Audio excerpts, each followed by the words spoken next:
Buenos días, hermanos. La verdad es un gozo muy grande estar con ustedes. Hacía tiempo que no andaba por acá y han pasado varias cosas, ¿no? En ese tiempo, entre ellas que se han constituido iglesia.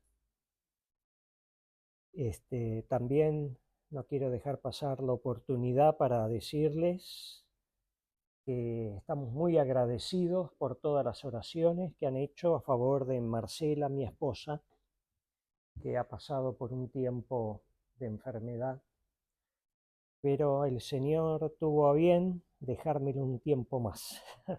Así que gracias a Dios por ello. No hay otra cosa más valiosa que las oraciones que pueden hacer unos hermanos por otros. Cosa más valiosa no hay que eso. Bueno, ya hemos orado pidiéndole a Dios su bendición, que el Señor bendiga su palabra, que pueda servir, que pueda hacer una obra en nuestros corazones. Vamos a hablar un poco de otro hijo que tuvo David. En este caso es Salomón. El rey Salomón reinó sobre Israel, periodo que dio paz sobre Israel, Dios, en el reinado de su hijo, ¿no? Y vamos a abrir el libro de Eclesiastés. Sobre este libro nos vamos a mover, vamos a ir y venir un poco. Libro de Eclesiastés. Ayer lo escuché en un audio que leen, ¿no?, la palabra, y en media hora llegué a escuchar todo el libro. O sea, es un libro corto. Cuando nosotros agarramos un libro cualquiera, media hora nos lleva un capítulo. Sin embargo, este es un libro corto, pero yo no sé si habrá algún libro en esta tierra que supere este libro. Desde ya que no. Por la sabiduría, la cantidad de cosas que contiene. Yo me quedé, hace un tiempo atrás, hubo un taller de predicación expositiva donde se trató el libro de Eclesiastés y ahí tuve que estudiar un pasaje y la verdad que me quedé, pero ya lo conocía, pero al estudiarlo me quedé con la boca abierta. Porque era un hombre mayor ya. Se ve que después de el pecado que había cometido contra Dios, tuvo un proceso de arrepentimiento y en su vejez escribió este libro. O sea que Salomón era sabio porque Dios le había dado sabiduría y era sabio porque era viejo. Y era sabio porque había sido un rey que había experimentado muchas cosas y nos podía decir por la experiencia cosas a nosotros que nos pueden servir, ¿no? Si vamos al capítulo 1, este es llamado uno de los libros sapiensales, ¿no? Podemos sacar enseñanzas. Dice el versículo 1, palabras del predicador, hijo de David, rey en Jerusalén. Si vamos al versículo 12, dice, yo el predicador fui rey sobre Israel. O sea, nos muestra el tiempo en que fue escrito esto. Yo fui rey, ya no era, ya habían pasado tiempo, hubo otros reyes, pero él había sido rey sobre Israel. Y llega a una conclusión en el versículo 2, haciendo un análisis de la vida. ¿Qué es lo que nos viene a la mente cuando decimos Eclesiastés? Una frase. Vanidad de vanidades. A lo largo de todo este libro vamos a encontrar esa palabra, vanidad. ¿Mm? Vanidad de vanidades, todo es vanidad. Vamos a encontrar algunos dichos conocidos, porque se nombran mucho incluso entre la gente que no conoce a Dios, ¿no? Pero estos dichos trascendieron. Dijo el predicador, vanidad de vanidades, todo es vanidad. Y acá la palabra predicador es una palabra hebrea, kohele, que dice el que atrae gentes y imparte sabiduría. Significa eso, un convocador de reunión y que predica la palabra. Tenía cosas para decirnos, Salomón, y haríamos muy bien en prestarle atención a este libro. Cuando necesitamos un consejo, necesitamos a alguien sabio que nos dé un consejo, ¿no? No vamos a ir a un nene que nos dé un consejo. Necesitamos a alguien sabio. ¿Qué si tuviéramos a Salomón al lado? Sería buenísimo. Bueno, pero nos dejó Salomón su legado acá. ¿Eh? ¿Y quién más grande que Salomón que nos puede dar consejos? Porque el Espíritu Santo inspiró acá a Salomón. Y cuando en la palabra se habla de Jesucristo, nos dice más que Salomón. O sea, Jesucristo es nuestro consejero. Y podemos tomar estas palabras de Salomón, hijo de David, Cristo, hijo de David, como nuestro consejero. ¿Mm? ¿Qué nos dice? Versículo 3. ¿Qué provecho tiene el hombre de todo su trabajo con que se afana debajo del sol? Generación va y generación viene, mas la tierra siempre permanece. Y sale el sol y pones el sol, y con deseo vuelve a su lugar donde torna a nacer.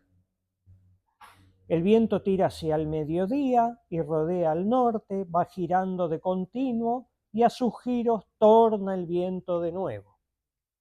Los ríos todos van al mar, y la mar no se hinche. Al lugar de donde los ríos vinieron, allí tornan para correr de nuevo. Todas las cosas andan en trabajo, más que el hombre pueda decir. Ni los ojos viendo se hartan de ver, ni los oídos se hinchen de oír. ¿Qué es lo que fue?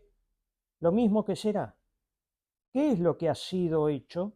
Lo mismo que se hará, y nada hay nuevo debajo del sol. ¿Hay algo de que se pueda decir, he aquí esto es nuevo? Ya fue en los siglos que nos han precedido. No hay memoria de lo que precedió ni tampoco de lo que sucederá. Habrá memoria en los que serán después.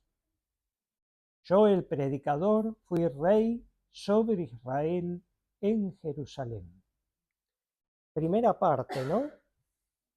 Ya nos pone en situación de ver que se repite la historia continuamente. Así como el sol sale y se pone, sale y se pone, sale y se pone, el viento gira, los ríos hacen su recorrido y vuelven a correr. Así como eso, el hombre repite su trabajo y su afán sobre esta tierra. ¿Mm? Y llegó a esa conclusión, vanidad de vanidades.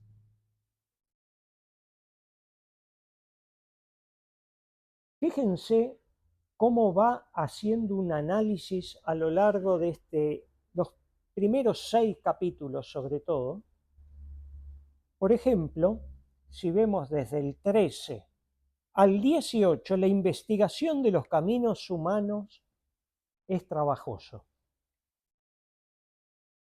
Dice, di mi corazón inquirir y buscar con sabiduría sobre todo lo que se hace debajo del cielo. este penoso trabajo dio Dios a los hijos de los hombres en que se ocupen. Yo miré todas las obras que se hacen debajo del sol, y aquí todo ello es vanidad y aflicción de espíritu. Lo torcido no se puede enderezar, y lo falto no puede contarse. En Jeremías 13:23 dice: ¿mudará el etíope su pellejo y el leopardo sus manchas? Así también podréis vosotros hacer bien, estando habituados a hacer mal. Lo torcido no se puede enderezar. Ya lo vio Salomón. Habrá habido muchos intentos de hacer algo que no salga torcido, pero el intento, al venir de un corazón pecaminoso, sale torcido. Está mostrando el pecado del hombre. Dice el 16: hablé yo en mi corazón diciendo: he aquí, hállome yo engrandecido y he crecido en sabiduría sobre todos los que fueron antes de mí en Jerusalén, y mi corazón ha percibido muchedumbre de sabiduría y ciencia. Y di mi corazón a conocer la sabiduría y también entender las locuras y los desvaríos. Conocí aún esto era aflicción de espíritu, porque en la mucha sabiduría hay mucha molestia, y quien añade ciencia añade dolor. Llegó a tener aflicción de espíritu cuando más veía cómo eran los caminos del hombre. Y acá expresa: fue engrandecido y he crecido en sabiduría sobre todos los que fueron antes de mí. En el capítulo 2:25 dice: porque ¿quién comerá y quién se cuidará mejor que yo? No hubo otro, ni va a haber otro que haya tenido las riquezas, que haya tenido las posibilidades que tuvo Salomón y la sabiduría que tuvo Salomón. En el capítulo 2 vemos la vanidad de las riquezas. No vamos a leerlo todo, pero por ejemplo, en el versículo 4 dice: engrandecí mis obras. Fíjense acá cómo va remarcando estos verbos, ¿no?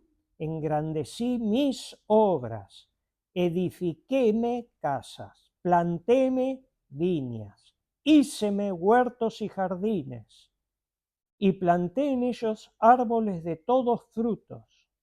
Híceme estanques de agua para regar de ellos el bosque donde los árboles crecían. Poseí siervos y siervas.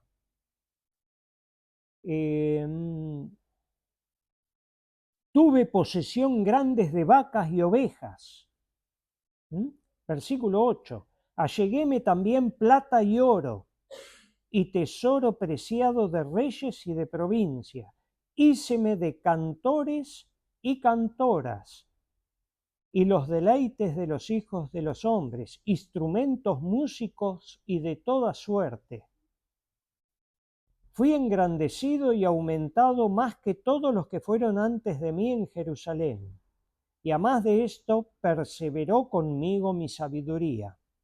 No negué a mis ojos ninguna cosa que desearan, ni aparté mi corazón de placer alguno, porque mi corazón gozó de todo mi trabajo, y esta fue mi parte de toda mi faena.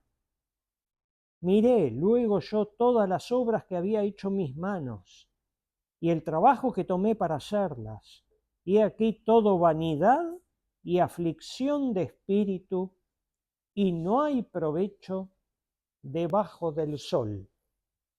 Versículo 17. Aborrecí por tanto la vida, porque la obra que se hace debajo del sol me era fastidiosa, por cuanto todo es vanidad y aflicción de espíritu. Yo asimismo aborrecí todo mi trabajo que había puesto por obra debajo del sol, el cual dejaré a otro que vendrá después de mí. Y quién sabe si será sabio o necio el que se enseñoreará de todo mi trabajo en que yo me afané y en que ocupé debajo del sol mi sabiduría. Esto también es vanidad. Tuvo de todo. Comió de todos los frutos que él plantó. Agradó sus oídos con cantores, con instrumentos. Se hizo bosques, estanques, me imagino, con peces, con cisnes, con pájaros, con... ¿Mm? Y después que llegó a la conclusión de que todo eso era vanidad y aborrecí por tanto la vida, porque la obra que se hace debajo del sol me era fastidiosa. Vamos a seguir un poquito más adelante. El capítulo 5,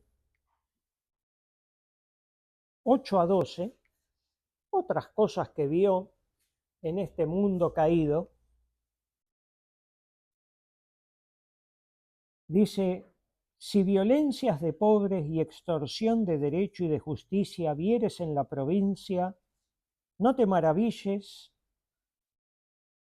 de esta licencia, porque alto está mirando sobre alto y uno más alto está sobre ellos. Además, el provecho de la tierra es para todos, el rey mismo está sujeto a los campos. ¿Qué es lo que vio? Que se violenta al pobre. ¿Mm?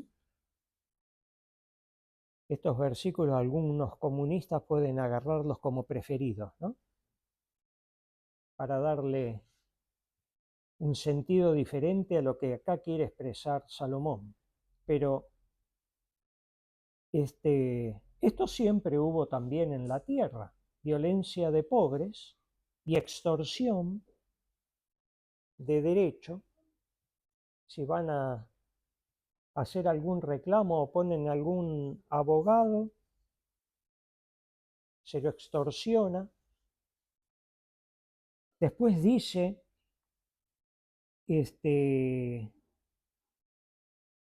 no te maravilles de esto, siempre sucedió, siempre va a suceder. Alto está mirando sobre alto y uno más alto está sobre ellos. O sea que dentro de toda esta corrupción hay gente que mira y es corrupta, y hay otro sobre esa persona que es corrupta y mira y se beneficia y saca su tajada, y hay otro más alto. Algunos interpretan uno más alto que es Dios el que está mirando, pero parece ser que por cómo viene el texto se está refiriendo a personas que tienen cargos más altos y más altos y más altos, y todos están en la misma. Y hay una ironía ahí. Aún el rey mismo está sujeto al campo. Al final, tanto el primero pobre que trabaja la tierra hasta el último que saca su tajada en todo esto, depende del campo. Que el campo no dé comida y se termina la riqueza de todos. Tremendo, ¿eh? Dependemos de Dios. Por eso cuando oramos a Dios antes de comer, tenemos que saber que desde lo que sale del campo empieza ahí la obra de Dios. Y que nosotros llega a nuestro plato y tenemos que agradecer por eso. Porque si el campo no da, ni el rey come. ¿Eh? Bueno, vamos a ver ahora unos versículos más adelante, en el versículo 5, dice, dulce es el sueño del trabajador, 5:12, ora coma mucho o poco, mas el rico no le deja dormir la hartura. Hay una trabajosa enfermedad que he visto debajo del sol, las riquezas guardadas de sus dueños para su mal. ¿Mm? Cosa que he visto, algo malo. Estos que se enriquecen, al final de toda esa riqueza no sacan provecho. ¿Mm? Es una trabajosa enfermedad. Como una enfermedad la está comparando. ¿Mm? Debajo del sol. Si damos vuelta a la página, o en mi Biblia, por lo menos en el capítulo 6, dice: hay un mal que he visto debajo del cielo y muy común entre los hombres. Hombre a quien Dios dio riquezas y hacienda y honra, y nada le falta de todo lo que su alma desea, mas Dios no le dio facultad de comer de ello, sino que los extraños se lo comen. Esto vanidad es y enfermedad trabajosa. O sea, pueden, entre comillas, parecer que han sido bendecidos por todo lo que han obtenido, pero Dios no les dio la facultad de comer de ello. Yo tenía un tío que se había comprado un campo con una casa y demás, aparte de la casa que tenía, y yo pensaba, ¿se prestará este versículo para este tío mío? Porque era más para aflicción que para beneficio. Estar pensando en el casero, si tengo que ir a pagarle y no puedo ir, y qué sé yo, y tengo esta enfermedad, y el campo, y qué estará pasando. Y tengo que podar los árboles, y contrató una empresa para que le poden los árboles, con la condición de llevarse la madera, y resulta que cuando fue al campo se lo habían cortado a todos los árboles que tenían hileras de álamo, se lo habían cortado desde abajo. Toda aflicción, preocupaciones, problemas. Dice el versículo 7: todo el trabajo del hombre es para su boca, y con todo eso su alma no se harta. ¡Ja! ¿Cuánto podés comer? Sin embargo, trabajo es para comer. ¿Cuánto podés comer? Sus ojos no se hartan, quieren más y más y más. Si no podés comer más, no, más, más, más. Hay un signo en las cosas de esta tierra que Dios puso, después lo vamos a ver, que lo que obtengamos y las cosas que tengamos de este mundo y el trabajo y todas las cosas que obtengamos por ese trabajo no nos satisfagan. Está puesto por Dios eso. No hay nada que logremos en este mundo que satisfaga nuestra alma. Vamos a ver por qué.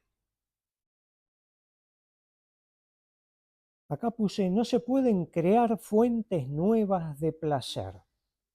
Vemos el gran vacío que deja la vida debajo del sol. Es una expresión que la utiliza continuamente, debajo del sol. Entonces cabe la pregunta: ¿hizo acaso Dios cosas vanas?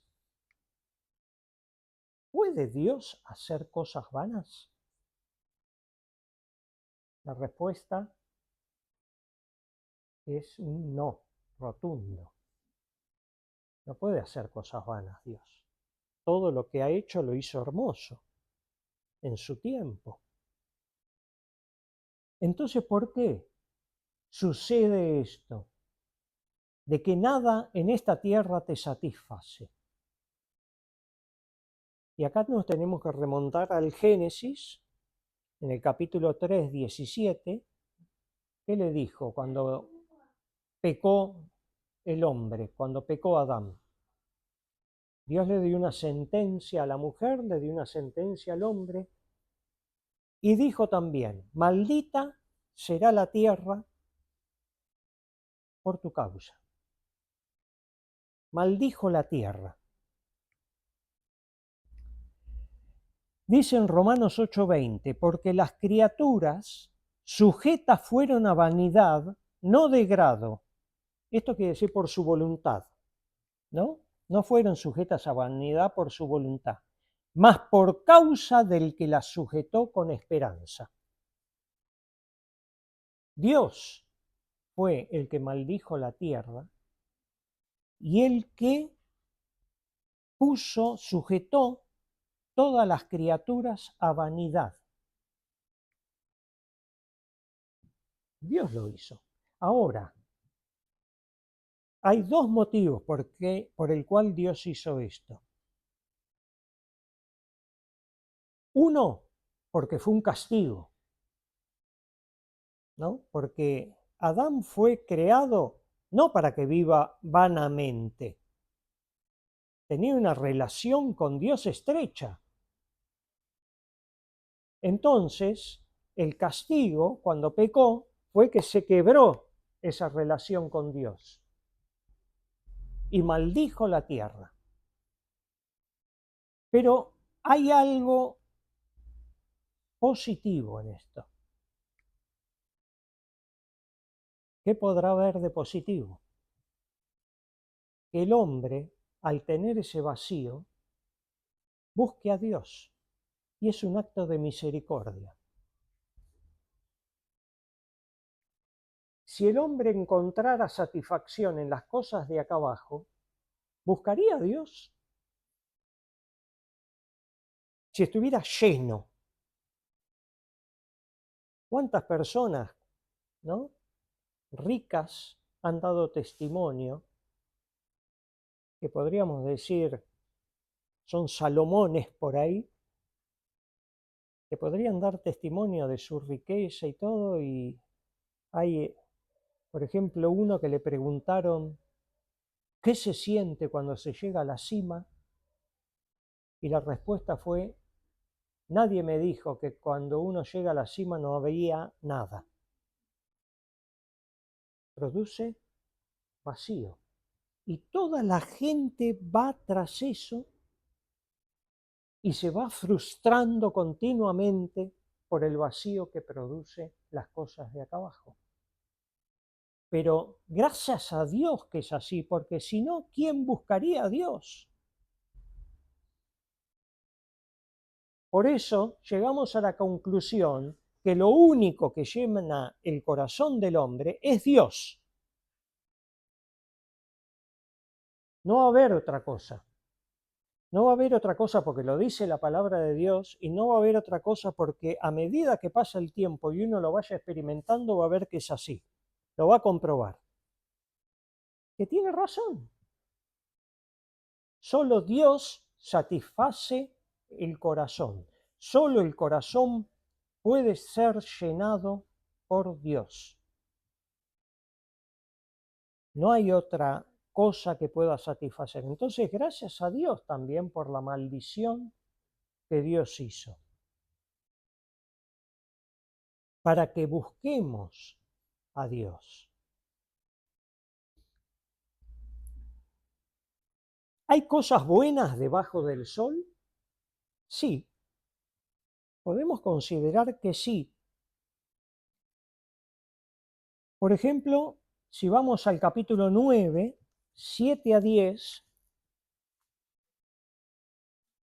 dice: anda y come tu pan con gozo y bebe tu vino con alegre corazón, porque tus obras ya son agradables a Dios. En todo tiempo sean blancos tus vestidos y nunca falte ungüento sobre tu cabeza. Goza de la vida con la mujer que amas todos los días de la vida de tu vanidad, que te son dados debajo del sol, todos los días de tu vanidad, porque esta es tu parte en la vida y en tu trabajo con que te afanas debajo del sol. Todo lo que te viniere a la mano para hacer, hazlo según tus fuerzas, porque en el sepulcro a donde tú vas no hay obra, ni industria, ni ciencia, ni sabiduría. Tremenda, ¿no? Entonces hay cosas buenas Podés comer con alegre corazón, podés tomar tu vino con el asadito, disfrutar con los amigos, con la familia, con los hermanos, pero ahí está la muerte, que nos pone en equilibrio. Ahí está la muerte. Hacé todo lo que te venga en tu fuerza a la mano para hacer, porque después cuando vayas a la tumba ya no vas a hacer más nada. Te está recordando. Y te está recordando que son todos los días que vivís debajo del sol de tu vanidad. Entonces, ¿cuál es? ¿Qué es lo que Dios me está diciendo? Por un lado que me alegre, por otro lado que me acuerde que es vano. Dios aprueba estas cosas que son lícitas, pero no debemos hacer de esto el fin último y principal. Este es el punto. Por ejemplo, yo buscaba, ¿no? Si pongo toda mi energía para fin de año irme de vacaciones y voy ahorrando y voy haciendo sacrificio, me quiero ir de vacaciones, la quiero pasar, quiero irme, ¿no? Y voy y disfruto de las vacaciones. ¿Qué pasa cuando uno vuelve y llega a su casa y abre la puerta y le queda un día, un mediodía y al otro día tiene que ir a trabajar? Qué sensación, ¿eh? Qué sensación. Bueno, no hay que poner, hay que irse de vacaciones, pero no hay que poner eso como que fuera el fin último y principal de nuestra alegría. No está ahí. ¿Qué de una obra social? Quiero tener una buena obra social, porque con una buena obra social estoy cubierto. Bueno, está bien, si podés tener una obra social, está bien. No pongas toda tu energía y tu confianza en que tenés una obra social buena. Ese no es el fin. ¿Eh? No es el fin último. No está ahí. Porque Dios, si quiere, te da vida con una obra social bastante berreta. Y te va muy bien en ese lugar. Y en un lugar top, capaz que no. No está ahí. Tenelo si podés. No pongas tu energía y tu confianza en eso.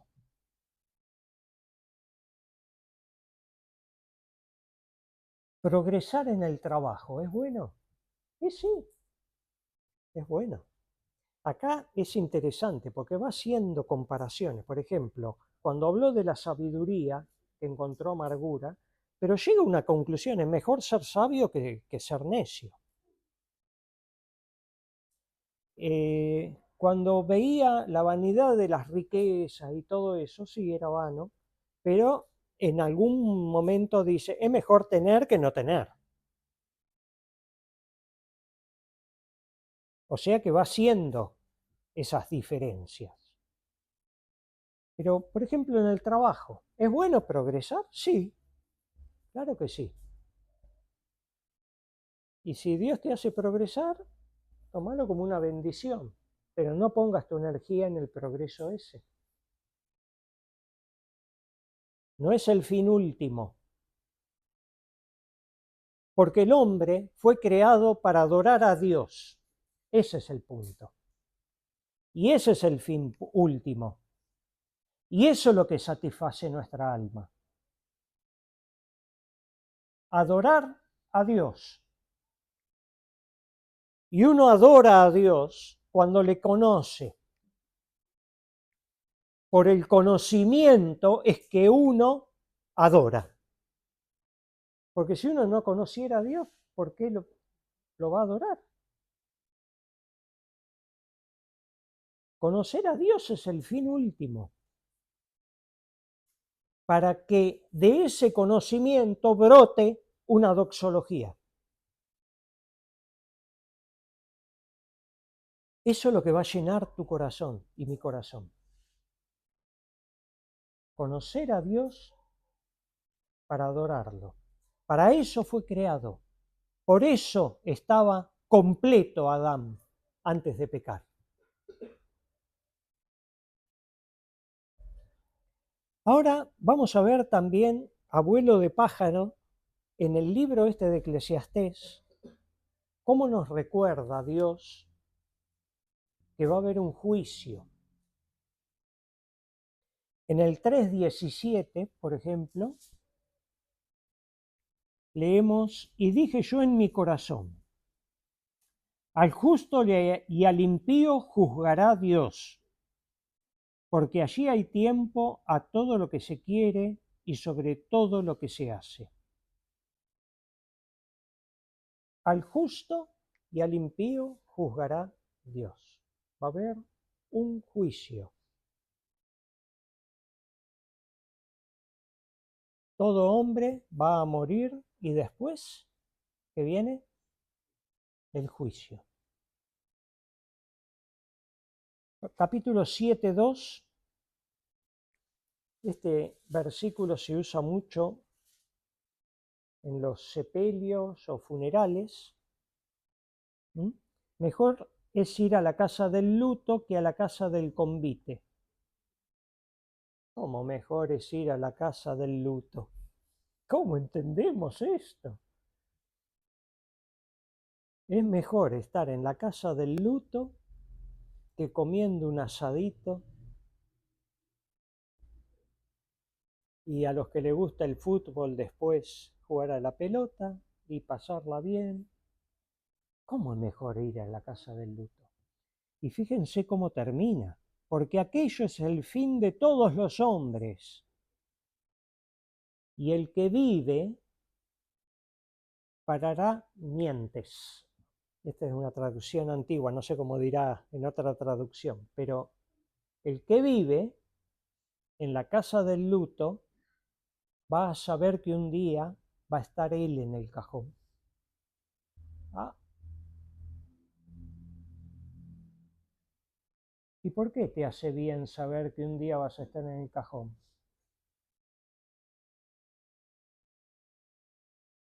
Porque vas a buscar a Dios. Si Dios tiene misericordia, en una situación así buscas a Dios. En la casa del convite lo que menos te vas a acordar va a ser de Dios. Pero en la casa del luto, por ahí,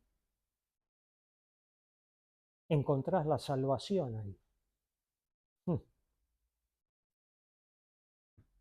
Juicio, ¿no? Juicio. 8:8. No hay hombre que tenga potestad sobre el espíritu para retener el espíritu, ni potestad sobre el día de la muerte, y no valen armas en tal guerra, ni la impiedad librará al que la posee. Por eso es importante la casa del luto, porque no hay hombre que pueda retener su espíritu. Hay un día prefijado para cada uno de nosotros. Y después tendremos que dar cuenta ante Dios. Fijémonos 8:12.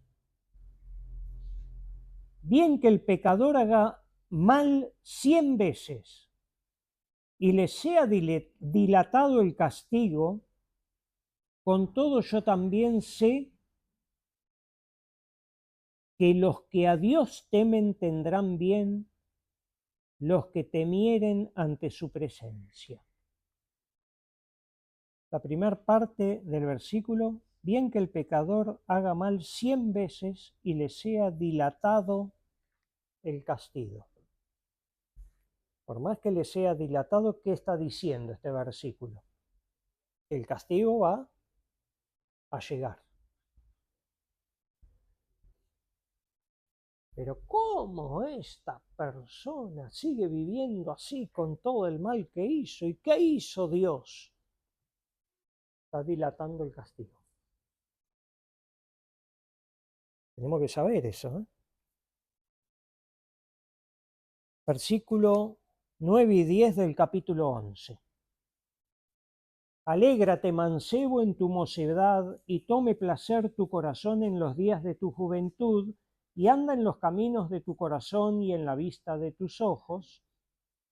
No necesariamente todas estas cosas son malas, ¿no? Porque dice, alégrate, mancebo. Tome placer tu corazón. No está mal eso.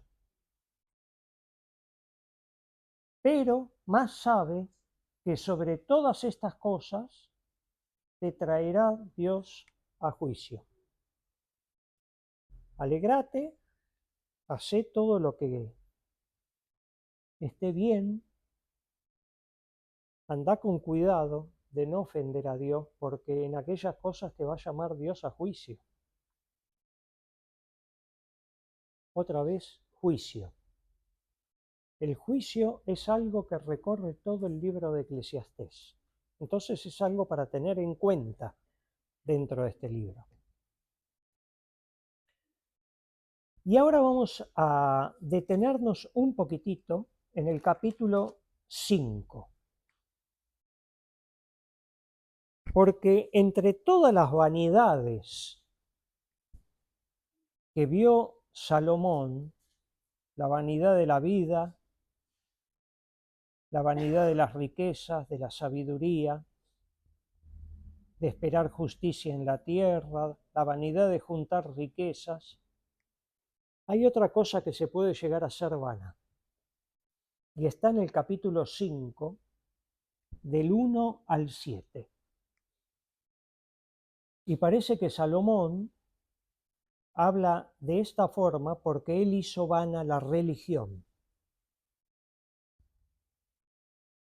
Qué bravo. ¿Se puede hacer vana la religión? Sí. Vamos a leer. Cuando fueres a la casa de Dios, guarda tu pie y acércate, más para oír que para dar el sacrificio de los necios, porque no saben que hacen mal. Entonces, acá ya hay algo para prestar mucha atención, ¿eh? Cuando fueres a la casa de Dios, la casa de Dios es donde se reúnen sus hijos, ¿no? Cuando vamos a un lugar de reunión de los hijos de Dios, guarda tu pie. Antes de entrar, ya tenés que venir preparándote. No hay que entrar como cuando entramos a cualquier otro lugar. Tenemos que venir preparados. Eso es, guarda tu pie. Mira cómo está tu corazón para venir acá. Pedile a Dios que te ayude para poder agradarle y para no hacer lo que viene después. Pero antes de ir, vamos a decir algo más. Dice, y acércate más para oír. Esa palabra oír no es solamente escuchar, sino es prestar atención. Recordamos, por ejemplo, las cartas en Apocalipsis, se repite en cada una de las cartas, el que tiene oído para oír, oiga. Podemos escuchar y no oír. El oír tiene que ver con prestar atención para poner después eso que escuchaste por obra.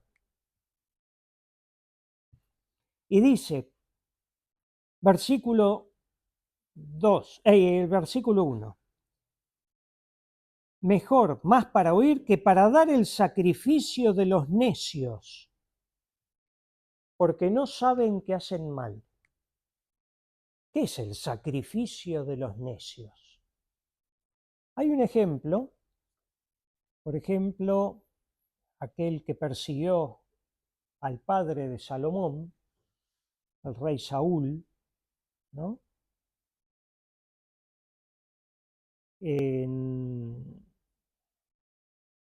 No anoté la cita, bueno, pero les leo el versículo.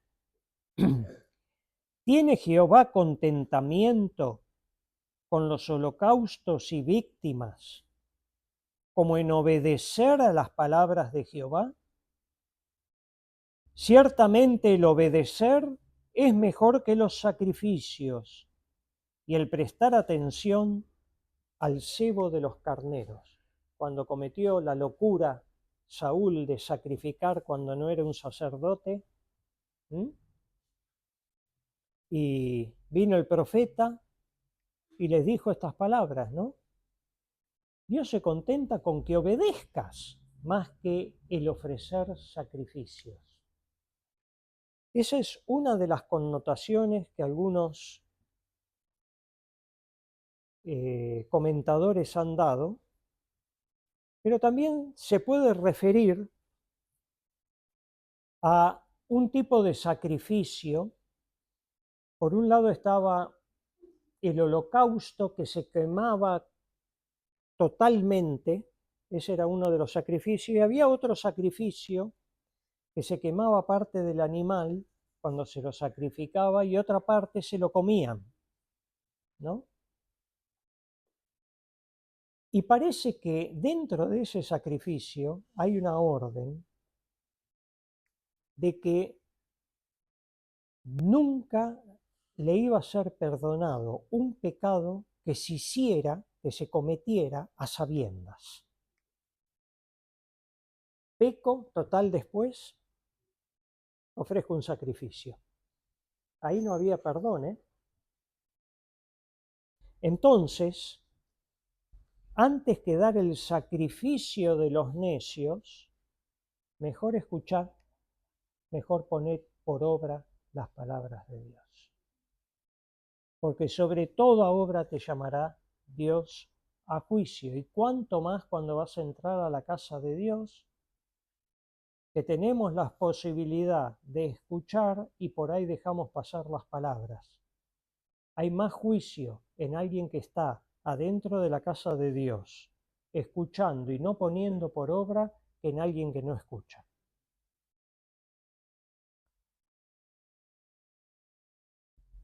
Versículo 2. No te des priesa con tu boca, ni tu corazón se apresure a proferir palabra delante de Dios. Mantenete en silencio. Y acá está la razón. Porque Dios está en el cielo y tú sobre la tierra. A ver si te ubicás. No te apresures. Dios está en el cielo. A veces veo imágenes de constelaciones que apabullan, ¿no? Esos colores, gases y estrellas y millones de años y grandeza. Más allá de eso está Dios y tú sobre la tierra. Así que no te apresures. Tener respeto, tener cuidado. Prepara tu corazón antes de entrar a la casa de Dios. Por tanto, sean pocas tus palabras, porque de la mucha ocupación viene el sueño y de la multitud de las palabras la voz del necio. Y acá hace un paralelo. Parece que Acá está diciendo que el que trabaja ya por demás tiene pesadillas a la noche. No le deja dormir la cantidad de cosas que tiene en la cabeza. Y de la multitud de las palabras, la voz del necio. Así que, ojo, cómo hablamos, si criticamos, si hablamos o murmuramos contra alguien, ojo, la multitud de las palabras es un necio. Versículo 4. Cuando a Dios hicieres promesas, no tardes en pagarla, porque no se agrada de los insensatos. Paga lo que prometieres. Bueno, yo a Dios no le hago promesas por las dudas.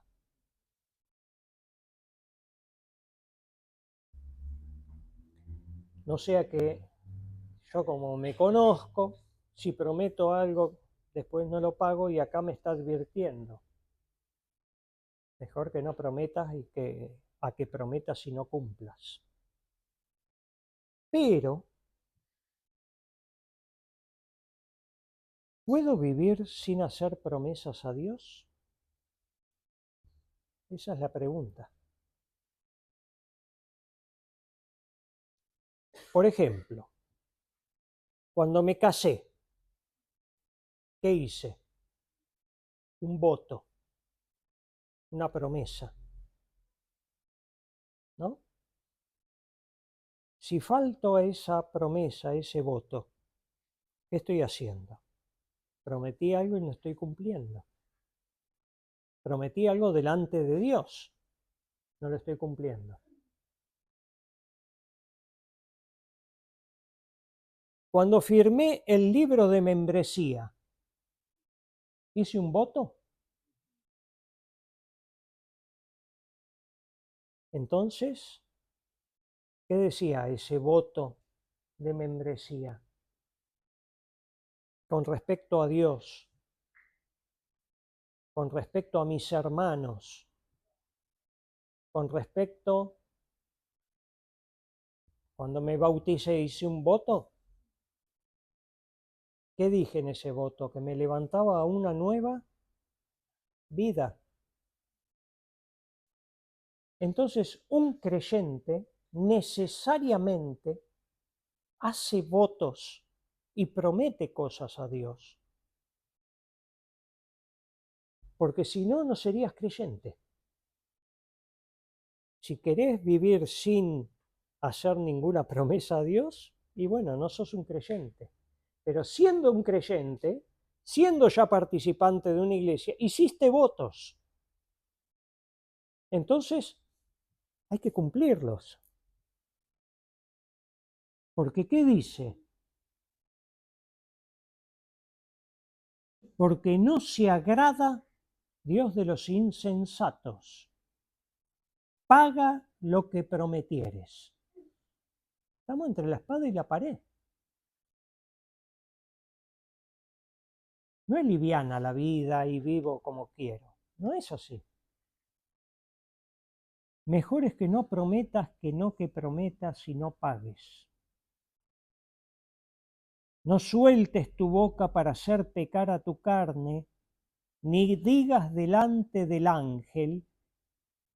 En este sentido, esa palabra es un mensajero, ni digas delante del pastor, podríamos decir, que fue ignorancia. ¿Por qué harás que Dios se aire a causa de tu voz y que destruya la obra de tus manos? Juicio.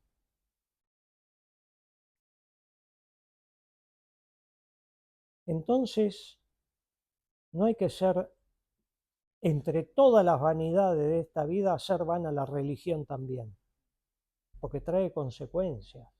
Dios no se agrada de eso. Dios no se agrada de eso.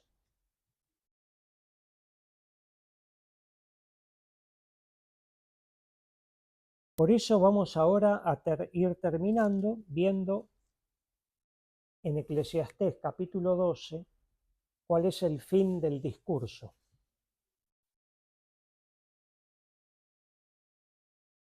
Capítulo 12, versículo 1 dice: y acuérdate de tu Creador en los días de tu juventud. Y ahora vamos a saltar unos cuantos versículos que nos hablan de la decadencia física del hombre.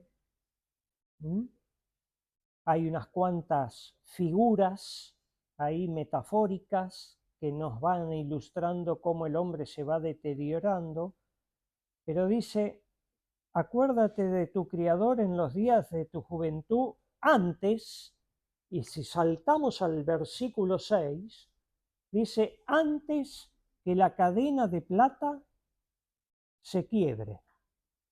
Una forma poética de hablar de la muerte.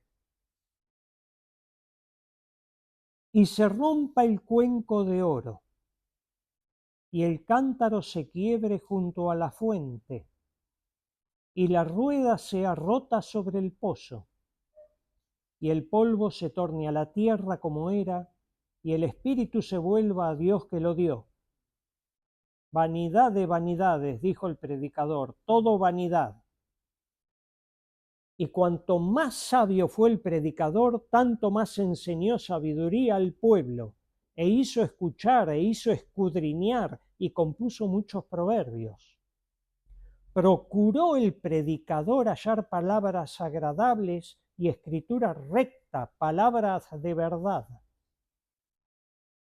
Las palabras de los sabios son como aguijones y como clavos hincados, la de los maestros de las congregaciones dadas por un pastor.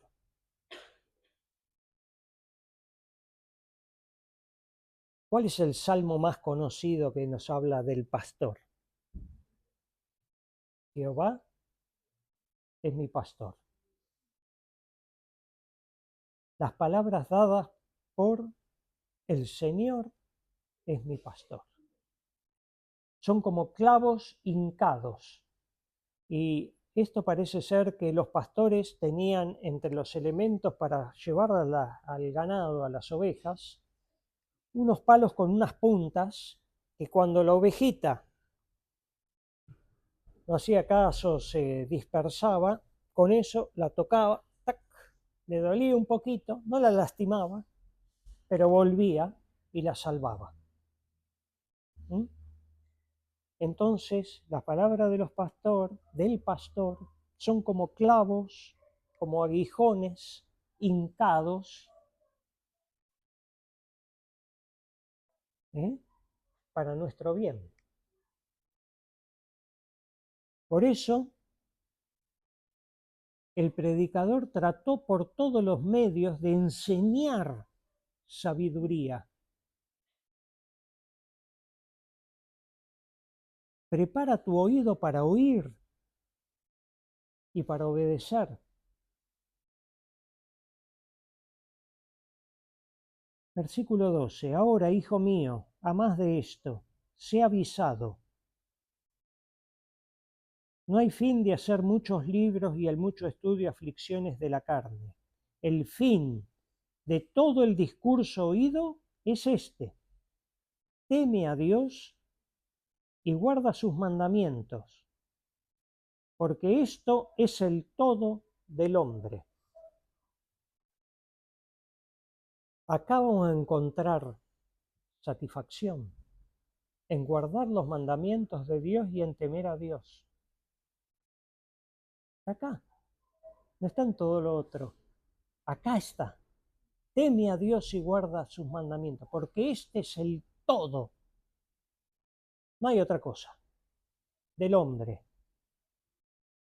Porque Dios traerá toda obra a juicio, el cual se hará sobre toda cosa oculta, buena o mala. Otros versículos que apoyan esto. Dice, por ejemplo, en 1 Pedro 1:17, y si invocáis por Padre a aquel que sin acepción de persona juzga según la obra de cada uno, conversad en temor. Esa palabra conversad es andar, ¿eh? En temor todo el tiempo de vuestra peregrinación. Entonces, si somos hijos de Dios, si invocamos por Padre a Dios, que juzga la obra de cada uno, tenemos que ir en esta vida con temor, porque este es el todo del hombre. En el temor a Dios encontramos satisfacción, no opresión. Dijo el Señor Jesucristo que ligera es mi carga. Ligera es mi carga. Filipenses 2, 12 y 13. Por tanto, amados míos, como siempre habéis obedecido, no como en mi presencia solamente, sino mucho más ahora en mi ausencia, ocupaos en vuestra salvación con temor y temblor, porque Dios es el que en vosotros obra, así el querer como el hacer por su buena voluntad. Dios lo obra, yo me ocupo. Dios lo obra, el querer como el hacer, yo me tengo que ocupar en mi salvación. En mi vida de salvado me tengo que ocupar.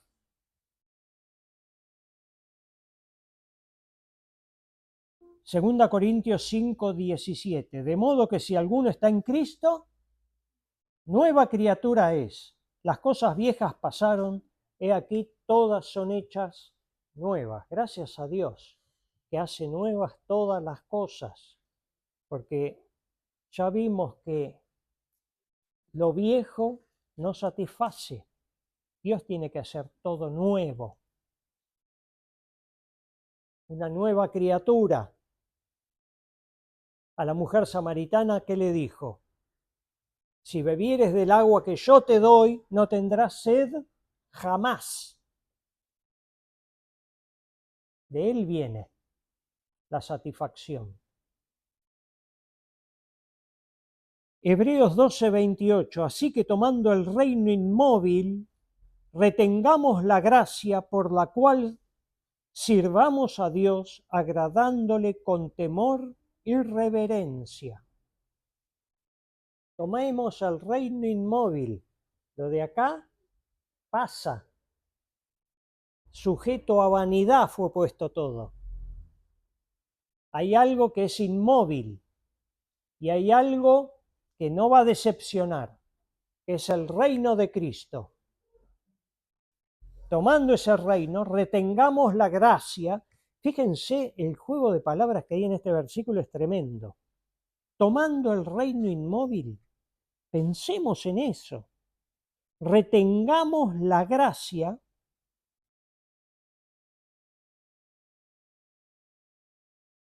Yo tengo, habíamos leído, ¿no?, que ocuparme en mi salvación. Retengamos la gracia. Ocúpate en tu salvación. Por la cual, por esa gracia, Él es el que obra el querer como el hacer. Por esa gracia, sirvamos a Dios agradándole con temor y reverencia. Necesitamos la gracia de Dios para servirle.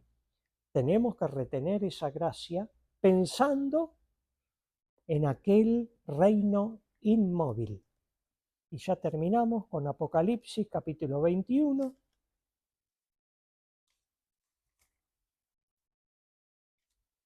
Dice, y vi un cielo nuevo y una tierra nueva, porque el primer cielo y la primera tierra se fueron y el mar ya no es.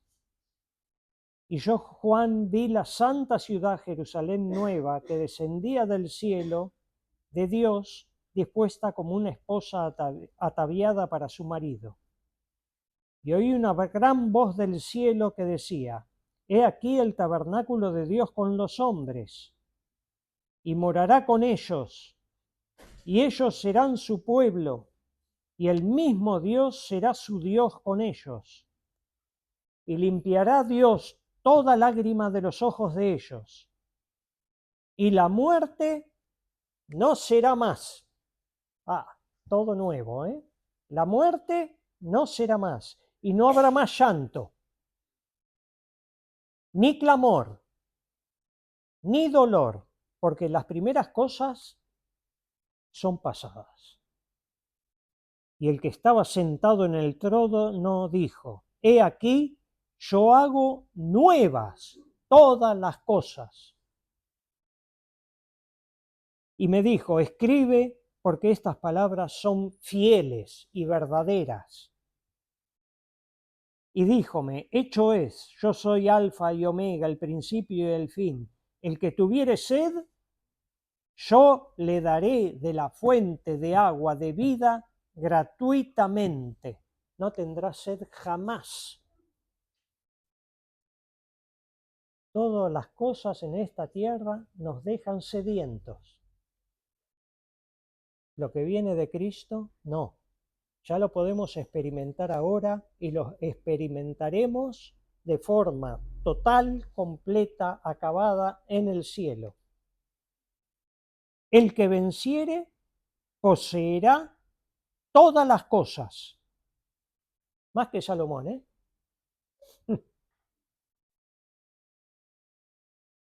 Pero, ¿qué son esas cosas comparado con la presencia de Cristo? Porque más arriba dice: Dios será su Dios con ellos, morará con ellos. Ahí está el punto. Y Él será mi hijo. Señor, nos bendiga y leamos. Media hora se puede llegar a leer todo el libro este de Eclesiastés, que hay un montón de puntos que no tocamos, pero que nos puede hacer mucho bien. ¿Oramos? Querido Padre que estás en el cielo, gracias por la salvación, gracias porque podemos en Cristo hallar satisfacción. Ayúdanos, Señor, a que sea una realidad esto en nuestras vidas. Obra el querer como el hacer, Señor, en nosotros, que podamos desear conocerte más que cualquier otra cosa en esta tierra. Señor, ayúdanos a conocerte, ayúdanos a que la religión no sea algo vano, sino algo serio, algo que tiene que ver contigo, con la hermandad, Señor. Haznos serios con esto. Ayúdanos, Señor, a guardar nuestro pie, a guardar nuestra boca y a escuchar lo que tú quieres decirnos. Te lo pedimos, Señor, en el nombre de Jesucristo. Amén.